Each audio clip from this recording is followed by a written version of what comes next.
At the recent Clergy Study Day, we were thinking about the future shape of ministry, particularly the future shape of ordained ministry.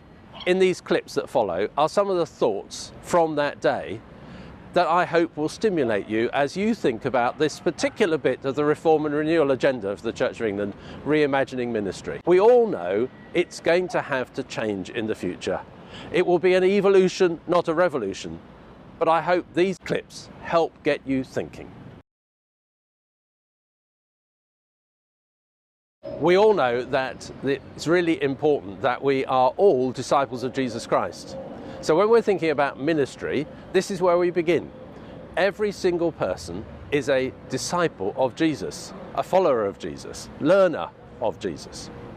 And everyone is part and parcel of the whole family of God. What St. Peter describes as the royal priesthood, the holy nation. Paul's image is that of the body of Christ.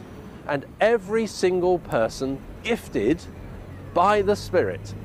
No one's left out. Every single member of the church is a disciple gifted by the Spirit. And we work together as one body. So when we're thinking about the role and the place of ordained ministry and reimagining that, we have to begin from this point.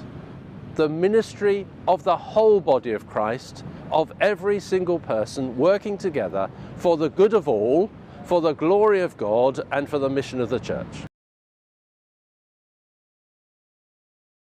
So, as part of the Reform and Renewal programme, there's a whole stream of work on reimagining ministry.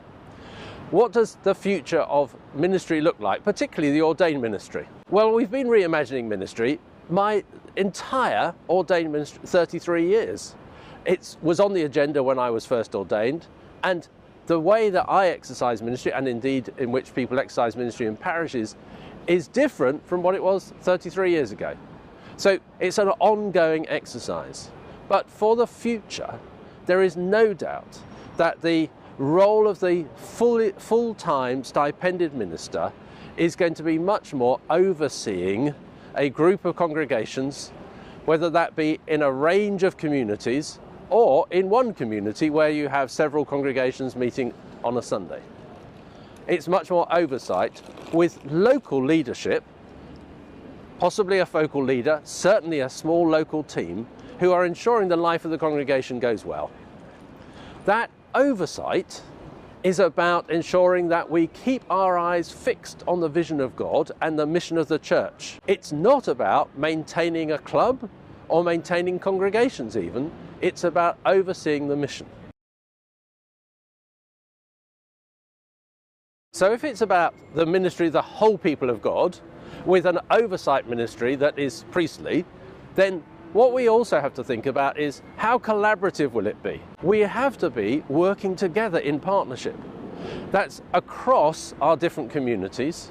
It's clergy working more collaboratively with one another, as well as more collaboratively amongst the people of God. So collaboration is going to be hugely important. So is flexibility. We have got to be more flexible about how we engage with each community and how we engage with one another. That's going to be flexibility about very ordinary things like timings of services and how we function. But each place will need to develop its own style. And then, absolutely crucially, we have to keep focused outwards. The church does not exist for itself. Ministry does not exist for itself. We exist to share the good news of Jesus Christ, to serve the communities, to bless them.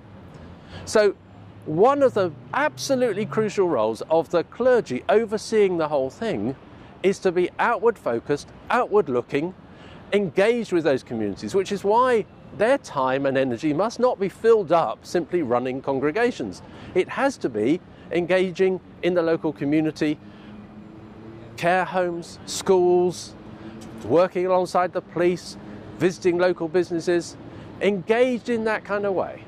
So let us reimagine our ministry in a way which is utterly outward focused, engaged in the mission of God, seeking the blessing of our communities.